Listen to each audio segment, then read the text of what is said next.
Good evening, welcome to Apsara Physics class. So students, today we are again going to solve some typical numericals or electrostatics. Here numericals are extracted, have been taken from capacitance, electric force, electric field and potential, and all these numericals today which I am going to solve, ये last year जो आपके जे या NEET के exams हुए हैं सारे के सारे उनमें पूछे हैं, तो I have extracted these numericals from there. So first है two identical conducting spheres A and B carry equal charge. They are separated by a distance much larger than their diameter and force between them is F. A third identical conducting sphere C is uncharged.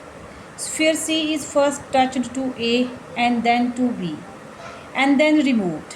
As a result, the force between A and B would be. So, according to this situation, here two spheres, two identical conducting spheres A and B carry equal charge, both carrying equal charge इनके ऊपर है. Now they are separated by a distance much larger than their diameter. Okay, this distance is larger than their diameter. Now, and force between them is F. Now a third identical conducting sphere C, okay, for uncharged. Conducting sphere C is uncharged. Sphere C is first touched to A. First of all sphere C को हम A के पास लाएंगे and then to B and after that C B के साथ touch करेगा. As a result the force between A and B would be. Okay, so here हमारे पास है सेम चार्ज है A एंड B के ऊपर, तो let it is Q. Now this conducting sphere C when brought near to A, जब C will touch this तो जो चार्ज ऑन A है that will get distributed equally on both of these. So Q charge आपके A और C के ऊपर equally distribute हो जाएगा when you will touch this with it. So अब दोनों के ऊपर चार्ज आ जाएगा, A के ऊपर भी Q अपॉन 2 एंड C के ऊपर भी Q अपॉन 2, ये चार्ज. अब इसके बाद क्या हो रहा है, नाउ दिस C जिसके ऊपर चार्ज अब Q अपॉन 2 है, now that is touching B. तो जब इसने B को टच किया तो अब हम देखते हैं कि ये जो चार्ज है B और C के ऊपर किस तरह से डिस्ट्रीब्यूट होता है.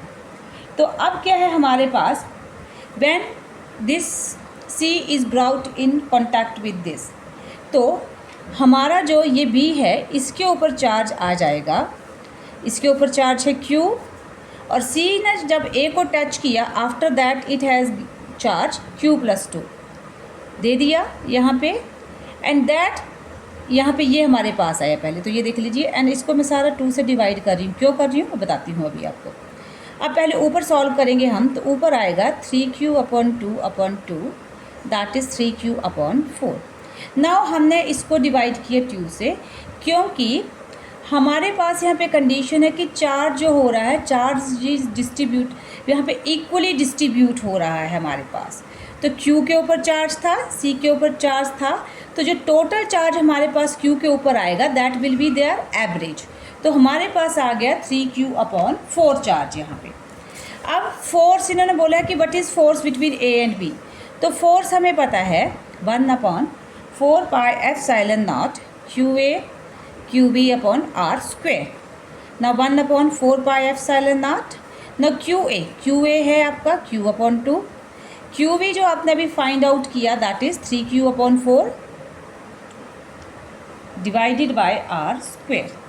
And after solving it 1/4 pi epsilon naught Q square upon R square और ये है 1/8. So आपके ऊपर 3/8 और ये, तो it will be 3/8F. So your answer will be here, yes this is the option 3F/8. ये आपके पास यहाँ पर आया. Now next है सर्किट है. देखिए ये क्वेश्चन बहुत इंपॉर्टेंट है, बहुत मैक्सिमम टाइम्स बहुत बार पूछा जाता है ये. Find the equivalent capacitance between point P and Q for a infinite ladder. Infinite ladder as shown here and the value of capacitance is, तो आपको फाइंड करना है इक्विवेलेंट कैपेसिटेंस। सो देखिए यहाँ पे आपके पास एक कंप्लीट यहाँ पे इनफाइनाइट लैडर दिया हुआ है। तो देखिए हमारे पास क्या P से Q के बीच में आपने फाइंड आउट करना है। तो अगर मैं इस कैपेसिटेंस को रिड्यूस करती हूँ तो मेरे पास यहाँ पे देखिएगा ये मैं ले रही हूँ लाइक दिस,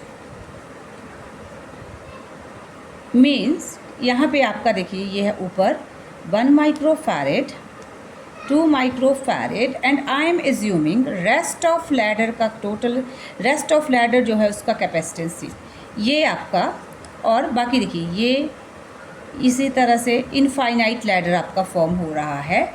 तो मैंने क्या किया, ये मेरा जो था इसके साथ ये यहाँ पे सीरीज़ में, एंड बाकी जो था मैंने ले लिया let that is the capacitor of capacitance C, उसका है।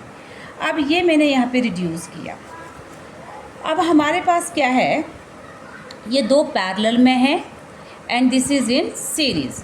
तो क्या है, पैरेलल में जब आप इनको सॉल्व करेंगे तो ये इस तरह से 1 माइक्रोफैरेड, और ये सॉल्व किया तो ये आपके पास आया C+2। दोनों पैरेलल में है, आपने प्लस कर दिए between P to Q। Now these are in series, so we will solve it. तो सीरीज़ में आपके पास कैपेसिटेंस आएगा +1/C+2। This is capacitance in series आपके पास चलेगा। तो अब जब आपके पास ये सीरीज़ में कैपेसिटेंस, तो इसको सॉल्व करते हैं। तो देखिए हमारे पास यहाँ पर आप सॉल्व करेंगे तो ये आएगा 1 + 1/C+2, this is C+2 + 1/C+2 and it is equal to C+3/C+2 1/C। सो आपका कैपेसिटेंस यहाँ पे आ गया C+2/C+3 यहाँ पर। अब ये जो है हमारे पास ये आया। अब क्रॉस मल्टीप्लाई करिए यहाँ पे, तो C² + 3C equal to C+2, C² + 2C - 2 is equal to 0 आपके पास। अब आप जब इसको सॉल्व करेंगे तो ये आपके पास सॉल्व करके आएगा -1 ± √3। ये जो आपका फॉर्मूला लगता है मैथ्स का, sum of root and products of root, -b + -√b² - 4ac/2a, क्योंकि इसके फैक्टराइजेशन नहीं होंगे तो आपके पास ये आंसर आए, यहाँ पे आया। अब इसमें भी हम क्या लेंगे, कैपेसिटेंस लेंगे -1, यहाँ पे है आपके पास +√3, क्योंकि हमारे पास ये नेगेटिव वाला हम डिस्कार्ड करेंगे और ये हमारे पास कैपेसिटेंस आएगा। तो आपके पास your answer is this √3 - 1। The next numerical देखिए यहाँ पे, all the capacitors as shown, this is the circuit shown here, shown network R of capacitor 5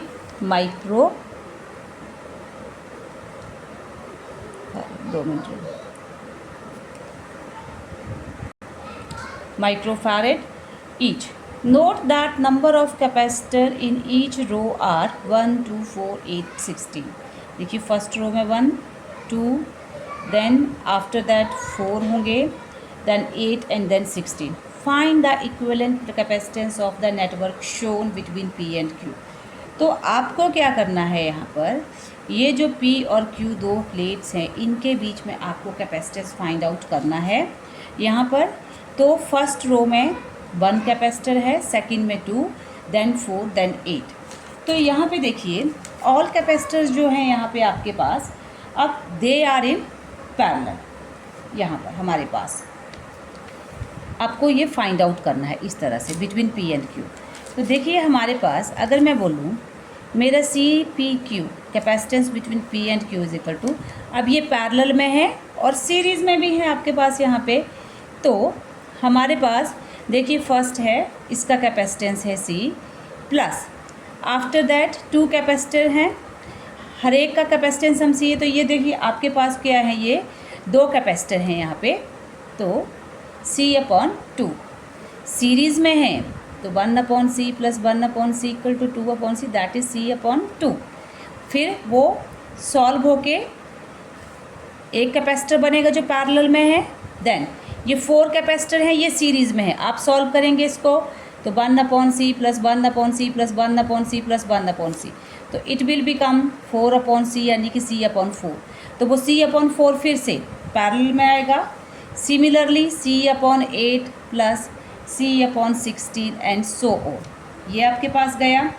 now c is common, 1 plus 1/2 plus 1/4 plus 1/8 and so on. Now ये जो है आपके पास ये combination जो है जीपी, ज्योमेट्रिकल प्रोग्रेशन, वो है आपके पास जीपी की फॉर्म में आ रहा है कॉम्बिनेशन। यहाँ पे इनफाइनाइट जीपी हमारे पास, दिस इज़ इनफाइनाइट जीपी। तो इनफाइनाइट जीपी जो है हमारे पास, हम उसके लिए सॉल्व करेंगे। अब यहाँ पे उसको सॉल्व करने के लिए पहले ए, फर्स्ट टर्म हमारा 1 and R common ratio that is 1/2, this divided by this, जो सेकंड टर्म होती है उसको पीछे वाले से डिवाइड करके आपके पास रेशियो आएगा। अब आपके पास देखिए टोटल कैपेसिटेंस क्या आ रहा है। Now this is your GP, आपको जीपी सॉल्व करना है, इनफाइनाइट जीपी। तो उसका फॉर्मूला होता है a/1 minus are, infinite GP आपका a/1 माइनस आर। तो अब आपके पास यहाँ पर c 1 का वैल्यू 1 माइनस 1/2, तो ये जब सॉल्व किया आपने 2c, अब आपके पास CPQ। अब यहाँ पे देखिए आपके पास कैपेसिटेंस जो बताया है नेटवर्क का, वो कितना है आपके पास 5 माइक्रोफैरेड।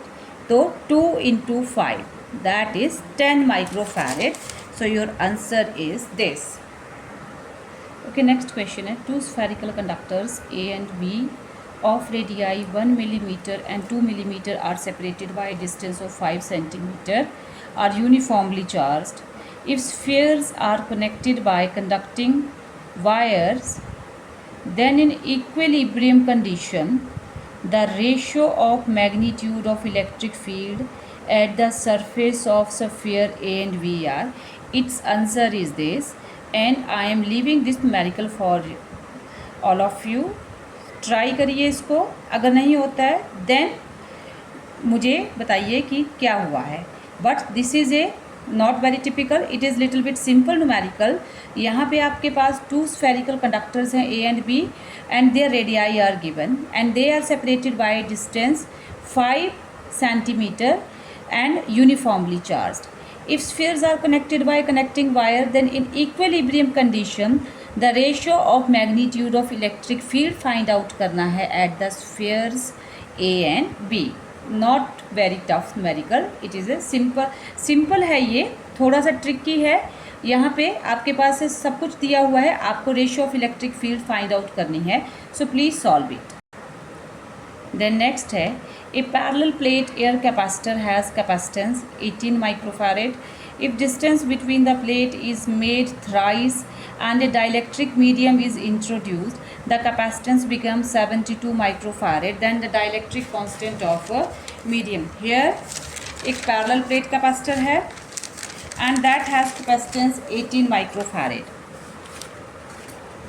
Parallel plate capacitor, इसका capacitance C is equal to epsilon naught A/d, that is 18. अब if distance between plate is made thrice कर दें and a dielectric medium introduce करें इसमें, then capacitance becomes 72 microfarad. then new capacitance जो आपका बन रहा है epsilon naught A/3d। अब आपने डाइलेक्ट्रिक इंट्रोड्यूस करी तो ये आपके पास 72। देन इन्होंने बोला find the dielectric constant of medium, तो आपको डाइलेक्ट्रिक कांस्टेंट के की वैल्यू फाइंड आउट करनी है। तो देखिए ये आपका 1, ये आपका 2।